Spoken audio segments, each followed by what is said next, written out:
Bonjour Raoul Peck. Bonjour. Récompensé dans les plus grands festivals du monde, une œuvre cinématographique incontournable. Et aujourd'hui, vous nous arrivez avec un film, on ne peut même pas le qualifier, c'est un film choc, coup de poing d'ailleurs, à l'image de l'affiche, s'appelle Orwell 2+2=5. Et George Orwell renaît, Raoul Peck. Et pourquoi au fond c'était nécessaire de redonner vie aujourd'hui à George Orwell? Je pense que Orwell est probablement le meilleur traducteur de ce qui se passe aujourd'hui dans le monde.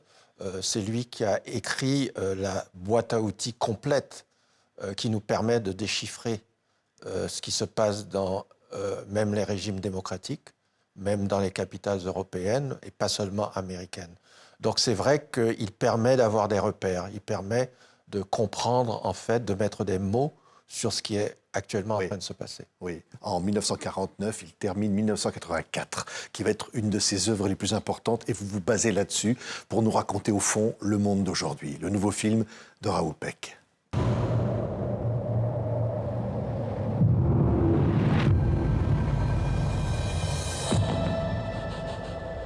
Quand je m'assieds pour écrire un livre, je l'écris à cause d'un mensonge que je veux dénoncer. Again, how many fingers? Mon point de départ, c'est toujours un sentiment d'injustice.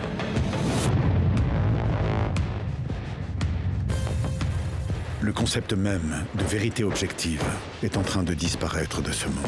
I'm going to set down what I dare not say aloud to anyone. Cette perspective m'effraie, bien plus que des bombes. Les mots démocratie, liberté, justice ont tous plusieurs sens différents qu'il est impossible de réconcilier.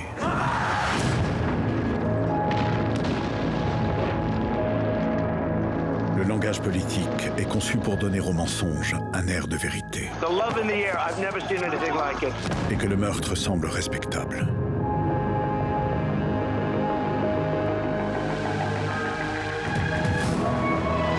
La liberté, c'est l'esclavage. La guerre, c'est la paix. L'ignorance, c'est la force. Le totalitarisme, si on ne le combat pas, peut triompher n'importe où.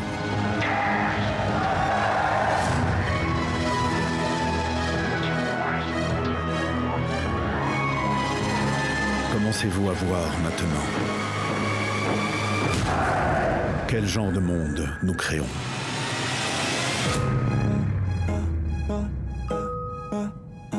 +2=5. Raoul Peck, cette expression-là est plus que jamais celle d'aujourd'hui, de ce monde où le totalitarisme est en train de grimper. Oui, à partir du moment où on vous dit que ce que vous voyez n'est pas ce que vous voyez, c'est exactement essayer de vous faire croire que 2+2=5. Et aujourd'hui, se battre, c'est refuser que 2+2=5. Donc c'est la formule mathématique la plus simple et qui permet de comprendre de quoi il s'agit. Oui, Orwell nous parle de la police de la pensée. Aujourd'hui, on est au cœur de cette problématique et on voit à travers le film Raoul Peck, où il y a des images d'archives étonnantes d'aujourd'hui, même des images d'actualité, et puis aussi des films. Vous avez eu accès à des archives absolument incroyables. Et de ce montage, il sort une œuvre sidérante, au fond, inquiétante. Oui, malheureusement, et c'est un avertissement que Orwell avait déjà formulé.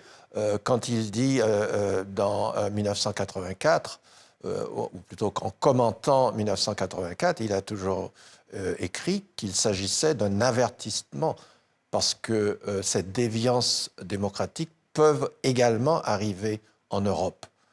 Et là, on est en train de vivre ce qui se passe aux États-Unis actuellement, où un à un, on voit exactement ces éléments en train d'être activés. Dégradation du langage, attaque contre l'intelligence, contre les universités, contre la justice, contre la vérité, le culte de la personnalité. Donc on peut continuer cette liste à développer Orwell, et on est exactement dans cet avertissement qu'il a formulé il y a déjà plus de 70 ans. Oui, Big Brother, ça c'est Orwell. On disait le monde orwellien. C'est-à-dire que le mot est entré dans le langage courant, mais au fond, qui était réellement George Orwell et que nous dit-il? C'est un peu ça que le film aussi nous raconte aujourd'hui. Orwell était justement quelqu'un qui a connu l'altérité, je dirais, quelqu'un qui a voyagé, quelqu'un qui est né en Inde et pas en Angleterre, et qui repart en Birmanie, donc Myanmar aujourd'hui, pour essayer de se rapprocher à nouveau de son lieu de naissance. Et il découvre une armée coloniale. Et il est dans un moment où il comprend que son rôle est un rôle répréhensible. Et il va écrire là-dessus également. La guerre d'Espagne, il se porte volontaire également, parce que c'est quelqu'un qui cherche la justice, qui cherche sa place dans le monde, et qui a compris que le monde, ce n'est pas seulement la petite Angleterre d'où il vient. Et c'est de là qu'il va écrire ses romans, ses essais, ses critiques, et quelqu'un qui a toujours refusé le dogmatisme, qui critique aussi bien la gauche que la droite. Il critique toute déviance, tout ce qui s'éloigne de ce qu'il appelle le sens commun, le common decency. Et donc, c'est quelqu'un qui, très tôt, à une époque où ce n'était pas de mise, où on était en pleine guerre froide, où il fallait choisir son camp, lui, son camp, c'était tout ce qui n'était pas de la démagogie, tout ce qui n'était pas du dogmatisme. Oui, lorsqu'évidemment ce 2 + 2 = 5 est répété, c'est le symbole du totalitarisme. C'est le symbole de la dictature, au fond d'une réalité parallèle que l'on veut imposer. Oui, et qui n'est pas... on voit que l'Europe n'est pas immunisée, l'Amérique n'est pas immunisée face à ces dérives. On est en pleine dérive et à un moment où ça se place dans le pays le plus puissant du monde, qui a une capacité de détruire la planète. Et là, c'est inquiétant. Oui, on est en 1949, quand il termine d'écrire 1984. Aujourd'hui, en 2026, au fond, ce monde est le même. Vous diriez, au fond, les racines sont les mêmes. Non, je pense que d'abord, le développement qu'on a actuellement, il ne surgit pas de nulle part. Tout observateur attentif a pu voir qu'il y a eu une dégradation systématique depuis la crise pétrolière. Il y a eu une grande crise économique qui a eu des impacts. On a commencé à couper les budgets, à réduire les salaires, l'école s'est décomposée. Il y a eu toutes sortes de conséquences dans les sociétés qui ont fait qu'on a de moins en moins surveillé la démocratie. Nous sommes tous devenus des consommateurs. Et on n'a pas compris que la démocratie, c'est quelque chose qui se défend tous les jours. Ce n'est pas quelque chose qu'on acquiert une bonne fois pour toutes. Et donc, on a fermé les yeux à l'encontre de tout ce qui se passait à l'extérieur. Et l'Europe s'est refermée.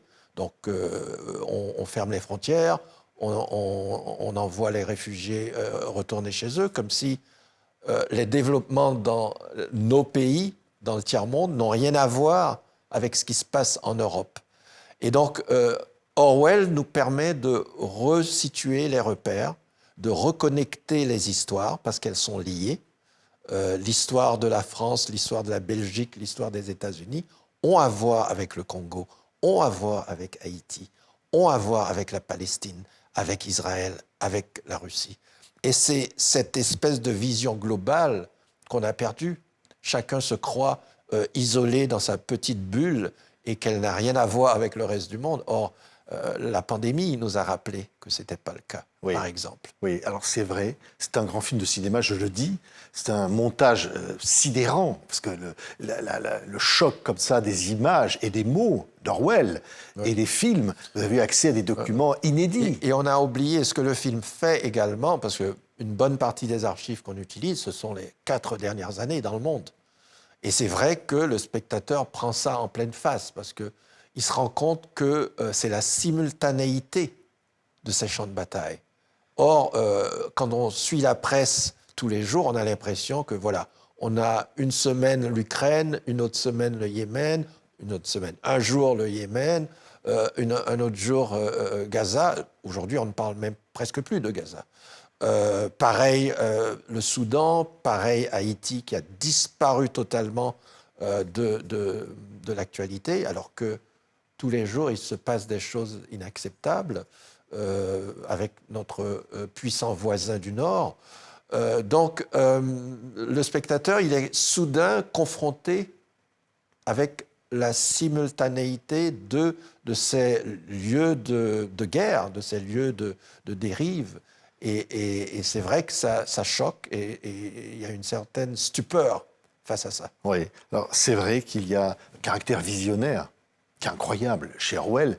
Et au fond, c'est faire un film aujourd'hui, avec les mots d'Orwell, c'est facile de faire un film pour montrer le monde tel que vous le faites, Raoul Peck, au fond. Alors, facile, je ne sais pas, mais c'est vrai que l'œuvre d'Orwell est tellement fondamentale, tellement claire. D'ailleurs, c'est quelque chose qu'il a toujours cherché dans son travail, c'est d'être extrêmement clair, transparent même, dans les mots qu'il utilisait, les phrases qu'il construisait. J'ai simplement adapté ce qu'il avait. D'ailleurs, le mot visionnaire, c'est pas tellement le mot adapté pour Orwell. Orwell a écrit sur ce qu'il a vécu. C'est le résultat de son analyse. Il n'est pas dystopien, il ne projette rien sur le futur. Il dit simplement, voilà comment les choses se passent. Si vous ne faites pas attention, on va revenir à ces atrocités, on va revenir à ces horreurs. Donc, l'œuvre d'Orwell, c'est pratiquement un avertissement terrible par rapport à ce qui se passe aujourd'hui. Oui, et alors, faire un film comme celui-là, Raoul Peck, et on sait que vous, cinéaste aussi engagé quelque part, un film n'est jamais un acte gratuit. Ouais. C'est quelque chose qui s'impose comme une nécessité. Oui, en le faisant, je m'en suis aperçu. Au départ, c'est quand même me confronter à ces grands auteurs, puisque le film m'arrive comme un vrai cadeau. On me donne accès total à toute l'œuvre d'Orwell. Dans la vie d'un cinéaste, c'est quelque chose qui est très rare. La dernière fois, c'était l'œuvre de Baldwin ou l'œuvre de Ernest Cole. Donc, ce sont des moments importants dans la vie d'un cinéaste et qui vous permet de raccrocher ce parcours avec le vôtre, puisque j'ai vécu aussi sur ces territoires. Et donc, les développements des 50 dernières années, c'est pratiquement les développements de mon âge adulte. Donc, les points de croisement sont évidents et ça me permet, avec Orwell, justement, de trouver une cohérence dans le discours que je tiens depuis que je fais du cinéma. Merci beaucoup, Raoul Peck. Pour que un jour, et jamais définitivement, 2 + 2 = 5, et que ça n'arrive jamais, il faut voir le monde tel qu'il est. Et le cinéma est là pour ça, au fond. Ça fait partie de notre travail, oui. De clarifier les choses et de confronter le citoyen à une réalité. Et parfois, cette réalité, elle est dure, mais comme dit Orwell également, si on nomme pas les choses, Baldwin aussi l'a dit, si on ne nomme pas les choses, on ne peut pas se battre contre ces choses-là. Donc il faut les nommer. Merci beaucoup.